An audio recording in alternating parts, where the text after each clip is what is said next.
Aujourd'hui, je vous présente l'un des meilleurs, si ce n'est le meilleur road trip à faire en Australie. Un départ de Brisbane pour rouler jusqu'à Cairns, ce qui nous fait traverser presque tout l'état du Queensland dans la partie nord-est de l'Australie. Le trajet fait plus de 1700 km, ce qui correspond à peu près à 20 heures de route.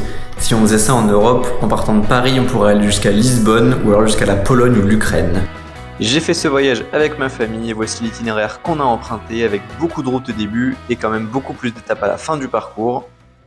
Et voici le bolide avec lequel on a effectué ce voyage. Le point de départ, c'est donc Brisbane, la capitale du Queensland. On y a passé la première soirée et pour y avoir vécu plusieurs mois, je ne conseille pas forcément de s'y attarder plus longtemps. C'est une ville assez agréable mais pas très active et il n'y a pas grand chose à voir. C'est pour ça que dès le lendemain, on a pris la route vers Noosa, une station balnéaire à 2h30 de Brisbane. Là, on vient d'arriver à la première étape du voyage, Noosa. C'est un peu le Hossegor de l'Australie. Et c'est très très beau. On a fait le sentier côtier du Noosa National Park, c'était très facile et surtout magnifique, et on en a même profité pour sortir le drone. Comme vous pouvez le voir, Noosa c'est vraiment le paradis des surfeurs, il y en a absolument partout, des débutants comme des experts. Nous on n'a pas eu le temps de se mettre au surf parce qu'on avait un planning assez serré. On repart de Noosa, direction Agnes Water pour aller au camping. Cette deuxième portion de route durait 4 heures, ce qui faisait donc un total de 7h30 de trajet pour la journée. On a roulé 2 heures de nuit, ce que je déconseille fortement parce que c'est là que les kangourous sortent et c'est super stressant. Nuit en camping terminée, on va aller voir la plage du camping et après on va reprendre la route vers Agnes Water, il reste à peu près 1 heure. Et comme vous allez le voir, la plage du camping était en effet bien stylée, l'accès en camping-car était très difficile mais ça valait vraiment le coup. A savoir qu'on a fait ce road trip au mois de juin, c'est la meilleure période pour le faire car c'est en pleine saison sèche, donc on a des températures agréables et pas beaucoup de pluie. Et comme je l'avais pas encore précisé, le nom du camping c'est Wreck Rock. On est ensuite arrivé comme prévu à Agnes Water.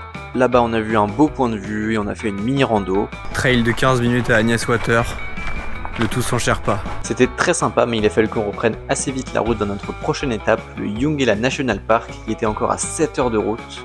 Alors pourquoi on a fait si peu d'étapes et autant de route au début? La raison principale, c'est le budget. Les incontournables sur le parcours, c'était l'île de Kagari, mais qui n'était accessible qu'en 4x4, donc on pouvait pas y aller en camping-car.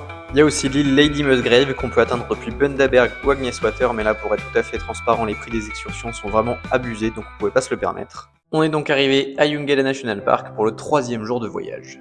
Là on est bien arrivé à Yungela National Park, on va essayer d'aller observer des ornithorynques dans cette rivière là. La forêt était vraiment magnifique, mais les ornithorynques c'était la raison numéro 1 de l'excursion ici. On a cherché longtemps, mais malheureusement ils sont surtout observables tôt le matin ou tard le soir, donc on n'en a pas vu. Heureusement on est tombé sur ces petites tortues à carapace dentelée, une espèce endémique d'Australie. Elles étaient vraiment tranquilles et faciles à observer, donc c'était vraiment le point positif de cette journée. Et c'était pas la seule attraction du parc, quelques kilomètres plus loin il y a aussi une mini randonnée d'1 heure aller-retour qui donne sur une jolie cascade. Ça valait aussi le détour. En fin d'après-midi, on est allé vers la prochaine étape. Direction Cape Hillsborough pour passer la nuit et espérer voir des kangourous demain matin. C'était qu'à 1 heure de route et la plage du camping était vraiment magnifique. Et alors le lendemain, on a bien vu des kangourous, mais ce qu'on savait pas, c'est qu'ils n'apparaissaient pas par magie sur la plage, mais ils sont nourris, ce qui gâche absolument toute la magie. C'était n'importe quoi. On savait pas avant de faire l'expérience, mais on est déçus. Heureusement, c'était ensuite le moment de se diriger vers l'endroit le plus incroyable du parcours, les Whitsundays. Les Whitsundays, c'est un archipel inhabité avec des paysages magnifiques en face de la ville d'Early Beach. Whitsunday en anglais, c'est la Pentecôte, et les îles s'appellent comme ça car quand l'explorateur James Cook y est passé, il pensait qu'on était le dimanche de Pentecôte alors qu'on était lundi. Le nom n'a jamais changé ensuite. Pour cette excursion, on avait rendez-vous le lendemain matin au port d'Early Beach. On a eu une traversée en bateau très mouvementée avant d'arriver au paradis. Ce point de vue incroyable est accessible après seulement 10 minutes de marche et alors quand on arrive en haut, c'est juste exceptionnel, j'avais jamais vu un truc pareil honnêtement. Entre la couleur de l'eau et celle du sable, c'était littéralement paradisiaque. On est descendu pour voir la plage d'un peu plus proche et là encore on n'a pas été déçus. Franchement quand t'arrives dans un endroit pareil, tu sais même plus où donner de la tête, c'était magnifique partout.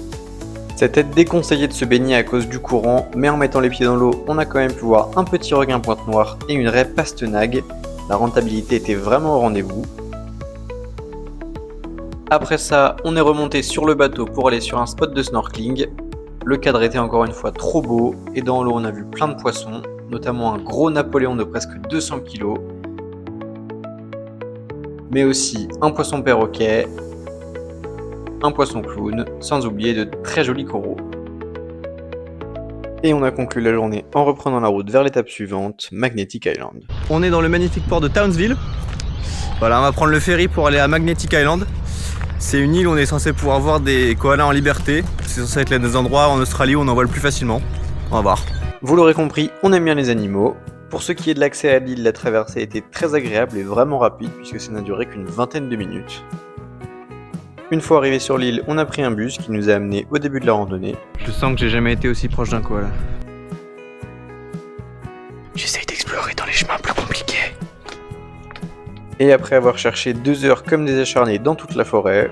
Échec de la mission, on a exploré tous les recoins de la forêt mais il n'y en avait pas. Heureusement on a vu plusieurs wallabies et un serpent. On a donc exploré d'autres recoins de l'île. Pour se consoler, on va faire un peu de drone. Et sur ces images, un petit point culture, si Magnetic Island s'appelle comme ça, c'est parce que James Cook, encore lui, pensait que sa boussole dysfonctionnait quand il s'approchait de l'île et donc qu'elle était magnétique. Bon, on peut pas rester sur un échec, on tente pour la deuxième fois de la journée. Et cette fois-ci... Ça y est les amis, on en a enfin. Il est là-haut là.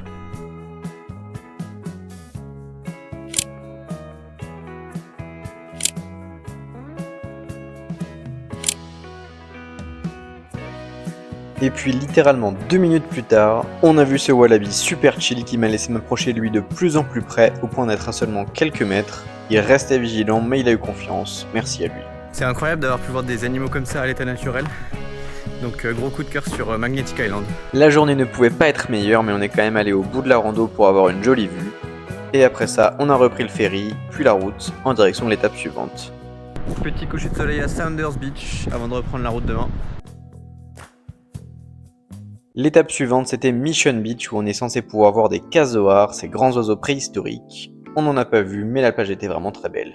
Et quelques kilomètres plus au nord, on s'est aussi arrêté à Etty Bay où on a pu sortir le drone.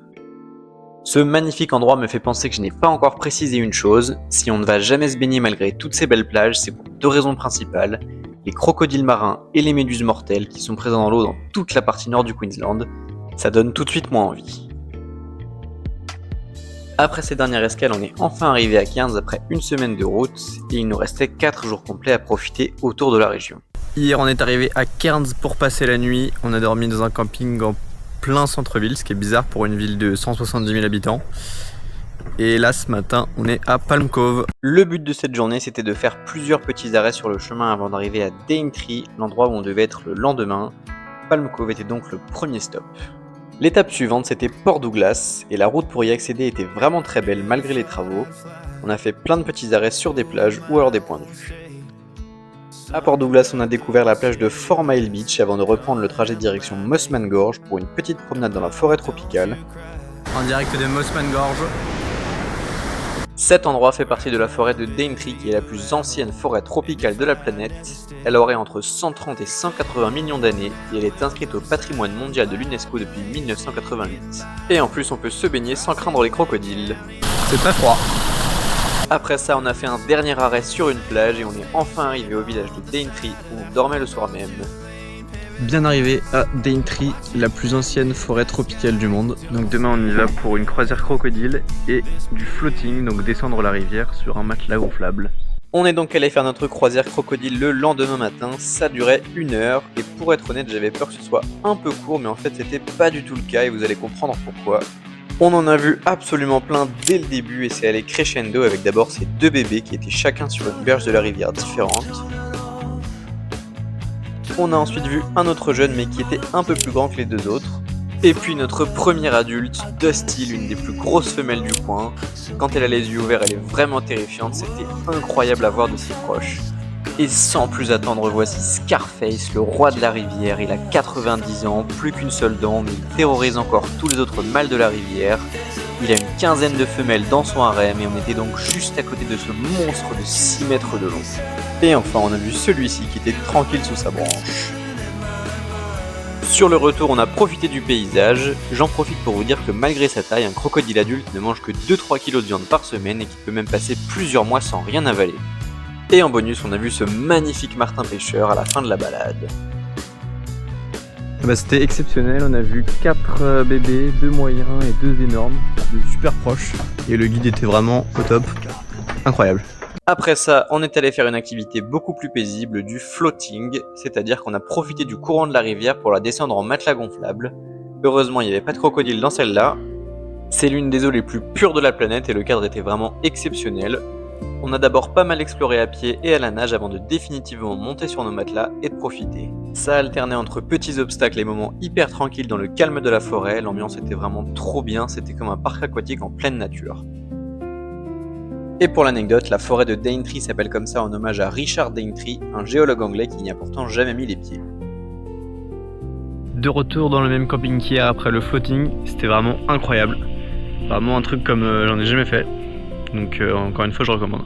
Le lendemain on est allé vers Cape Tribulation, le point le plus au nord du parcours. Pour ça on a traversé la rivière à crocodile sur un ferry qui nous a déposé de l'autre côté. C'était très sauvage, là-bas les habitants vivent sans électricité ni eau courante. Nous on a fait le tour des plages comme ici à Cow Bay, on était tout seul. Ce qui est vraiment impressionnant avec ces paysages, c'est la forêt tropicale qui se jette directement dans la mer à seulement quelques kilomètres de la grande barrière de corail. Mais là encore, on s'est pas baigné évidemment après avoir vu les créatures qu'on pouvait croiser dans l'eau la veille. Arrivé à Cape Tribulation, on a fait une promenade dans la forêt au milieu des palmiers géants qui donnaient sur la plage de Mayal. En français, une tribulation signifie une suite de mésaventures, et devinez à qui Cape Tribulation doit son nom.